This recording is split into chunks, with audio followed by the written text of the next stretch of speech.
আসসালামু আলাইকুম। এটিএমে আসলাম টাকা তোলার জন্য। টাকার খুবই প্রয়োজন, কিন্তু প্রথমে কার্ড ঢুকাইলাম, 10,000 টাকা দিলাম, কিন্তু টাকাটা দিল না।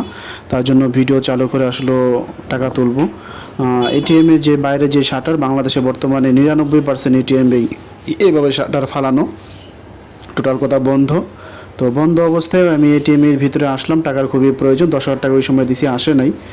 আমি এখন কার্ড প্রবেশ করালাম, দেখি অল্প কিছু টাকা দেয় কিনা, যে দেশের কী অবস্থা বা এটিএমে কী অবস্থা এবং দেশটাকে কীভাবে রেখে গেছে তারা।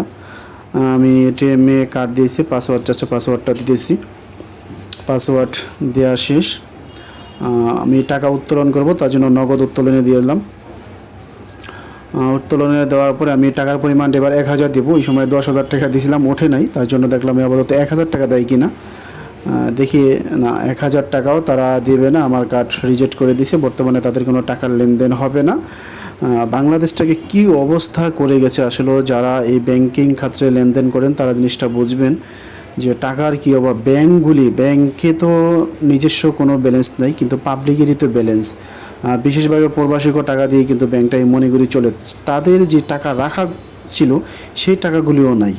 তো এই হচ্ছে বাংলাদেশের বর্তমানে প্রত্যেকটি ব্যাংকের অবস্থা এটা।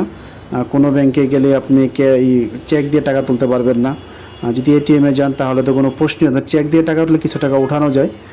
তো এই হচ্ছে কার্ড। কার্ড আমাকে রিটার্ন দিয়ে দিল। আর এই এটিএম চলতেই আছে ভাই। টাকা যদি না থাকে আমি মনে করি এটিএম বন্ধ করে রেখে দেন। তো যাই হোক, আজকে চলে যাচ্ছি, আর করার কিছুই নেই। বাংলাদেশে সব এটিএমের অবস্থা একই, কোনো এটিএমে টাকা পাওয়া যাচ্ছে না। এই হচ্ছে আমাদের দেশের পরিস্থিতি করে গেছে।